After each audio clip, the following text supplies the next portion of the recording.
বিসমিল্লাহির রহমানির রহিম। আসসালামু আলাইকুম দর্শক, এই মুহূর্তে আপনারা দেখতে পাচ্ছেন বহুল প্রতীক্ষিত সেই গাইডওয়াল নির্মাণের কাজ কিন্তু চলমান। ব্যারিস্টার সুমন ভাই কিন্তু আপনার গাইডওয়াল নির্মাণের কাজ কিন্তু শুরু করে দিয়েছেন এবং খুব ভালোভাবেই সেসব কাজ কিন্তু হচ্ছে।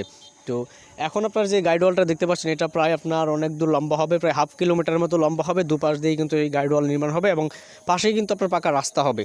তো এখন আপনারা যেইভাবে দেখতেছেন সেভাবে কিন্তু থাকবে না, কাজটা কিন্তু আরও অনেক পাকাপোক্তভাবে করা হবে এবং দুপাশে কিন্তু আপনার টানার মতো দেওয়া হবে।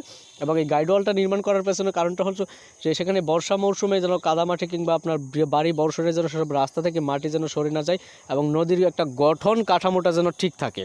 আর সেই কারণেই কিন্তু আপনার গাইডওয়াল নির্মাণের কাজ কিন্তু শুরু করে দিয়েছেন ব্যারিস্টার সুমন ভাই। খুব ভালোভাবেই কিন্তু কাজ হচ্ছে, সবাই কিন্তু কাজে কিন্তু খুব সহযোগিতা করতেছে এবং খুব শীঘ্রই আপনারা সেটার একটা পূর্ণ একটা গঠন একটা কাঠামো দেখতে পারবেন। এখন কিন্তু নদী কিন্তু আপনার গঠন কাঠামো নিয়ে কাজ করা হচ্ছে, তারপর সৌন্দর্য বর্ধনের কাজ হবে, তারপর উদ্বোধন আরও অনেক কিছু কাজ বাকি আছে তারপরও। তো যাই হোক, এই মুহূর্তে আপনারা দেখতে পাচ্ছেন যে আসলে কি আপনাদের ওই হাই স্কুলের মাঠ থেকে আপনার প্রায় অর্ধ কিলোমিটার দুপাশ দিয়ে হবে আর কি।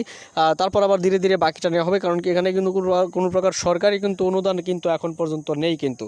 তো যেভাবে কাজ চলতেছে এখানে দেখেন যে অনেকে কিন্তু আবার যে পাইপ নিয়ে এসেছে বাড়ির যেন ময়লা পানিগুলো যেন ফেলতে পারে, সেখানে অনেকে কিন্তু পাইপ দিয়ে রেখেছে আর কি নদীতে। তো ব্যারিস্টার সুমন ভাই এটার বিরোধিতা করেছেন, তারপর এটা নিয়ে এখন আলোচনা চলছে। তো দেখা যাক সামনে কি হয় সেসব নিয়ে আর কি। তো এখন আপনারা যে ইটগুলি দেখতে পাচ্ছেন তো এইগুলি কিন্তু সবগুলি কিন্তু এই গাইডওয়াল নির্মাণে, এবং এখানে কিন্তু কোনো প্রকার কম দামি ইট কিন্তু ব্যবহার করা হয়নি। যে ওই যে কোনো রকম যে কাজ চালানোর মতো ওইরকম না, ভালো মানের ইট ব্যবহার করা হয়েছে এবং সিমেন্ট থেকে শুরু করে নিয়ে সব কিছু আপনার খুব সুন্দরভাবে রড পর্যন্ত সবগুলি ভালো ভালো কাজ এখানে ব্যবহার করা হয়েছে এবং ভালো ভালো মাল মেটেরিয়ালস এগুলি ব্যবহার করা হয়েছে আর কি। তো এখন আপনারা যেভাবে দেখতেছেন না এভাবে কিন্তু থাকবে না সেটা কিন্তু, যেহেতু এখন গাইডওয়াল নির্মাণের কাজ শুরু হয়েছে এবং খুব শীঘ্রই দেখবেন সেসব কাজ কিন্তু আর অনেক দূর কিন্তু এগিয়ে যাবে কিন্তু। তো অনেকেই প্রশ্ন করেছেন ভাই এত খুব হালকা হয়ে গেলো, এই হয়ে গেলো, সেই হয়ে গেলো। ভাই কাজ কিন্তু আরও অনেক বাকি, এটা আপনাদেরকে বুঝতে হবে যে একটা কাজ ধীরে ধীরে করতে হয় এবং সেটা খুব সুন্দরভাবে করতে হয়। এমনভাবে করবেন না যেন দুদিন পর আবার ভেঙে না যায় বা ভেঙে যায় বা এই ধরনের কোনো সমস্যা হয়, সেভাবে কিন্তু করা হবে না কিন্তু। খুব সুন্দরভাবে কিন্তু কাজ করা হবে, অর্থাৎ নদীর যে গঠন কাঠামোটা আছে সেই পাশে কিন্তু আপনার দুপাশটা কিন্তু আপনার গঠন কাঠামোটা কিন্তু এখন ঠিক করা হবে আর কি।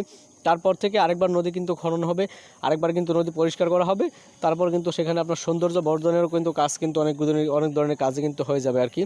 তো আপনারা আসলে এই কাজে অনেক সহযোগিতা করেছেন, ব্যারিস্টার সুমন ভাইকে আসলে নিজ উদ্যোগে কাজ করেছেন এবং মানুষের অনেক প্রতিক্রিয়া ছিল যে কবে থেকে গাইডওয়াল নির্মাণের কাজ শুরু হবে, কারণ গাইডওয়াল নির্মাণের কাজ হলেই কিন্তু পরের ধাপের কাজ কিন্তু আর একটু দ্রুত হয়ে যাবে। তো আশা করা যায় আর কিছুদিন পরই আপনারা সম্পূর্ণ একটা গঠন কাঠামো দেখতে পারবেন নদীর। আর নদীতে এখন তো আপনারা যে পানি দেখতে পাচ্ছেন এগুলো কিন্তু বৃষ্টির পানি এবং নদীর তলদেশ থেকে যে পানিটা উঠে আর কি, সেসব পানি মিলিয়ে কিন্তু আপনার এখানে কিন্তু আপনার সব মিলিয়ে পানি জমা হয়েছে, অনেক দূর পানি আর কি। তো আপনারা সবাই ব্যারিস্টার সুমন ভাইকে যেভাবে সাপোর্ট দিয়েছেন সেভাবে কিন্তু অনেক দূর কিন্তু এগিয়েছে।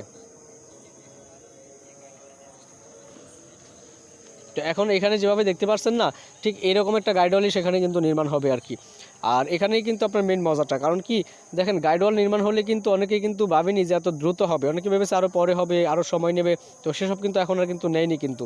তো এখানে কিন্তু আপনার একটা কথা বলতে হবে যে নিজ উদ্যোগে যে কাজগুলো হয়েছে সেটাই কিন্তু অনেক বড় ধরনের একটা কাজ হয়েছে কিন্তু এখানে। ব্যারিস্টার সুমন ভাই কিন্তু কোনো সরকারের অনুদান পাননি, সরকারের কোনো সাহায্য সহযোগিতা কোনো কিছুই কিন্তু পাননি, তারপরেও কিন্তু নিজ উদ্যোগে উনি কিন্তু এগিয়ে নিয়েছেন এই নদীর কাজ এবং এই নদীটাকে সৌন্দর্য বর্ধন করতে যা যা করার প্রয়োজন ব্যারিস্টার সুমন ভাই কিন্তু তাই কিন্তু করবেন। আপনারা কিন্তু সবাই কিন্তু সবসময় কিন্তু আপনারা কিন্তু এই কাজে কিন্তু আপডেট কিন্তু পেয়েছেন। তো সবাই সুস্থ থাকবেন, ভালো থাকবেন, আর ব্যারিস্টার সুমন ভাইয়ের জন্য অবশ্যই আপনারা দোয়া করবেন। আসসালামু আলাইকুম।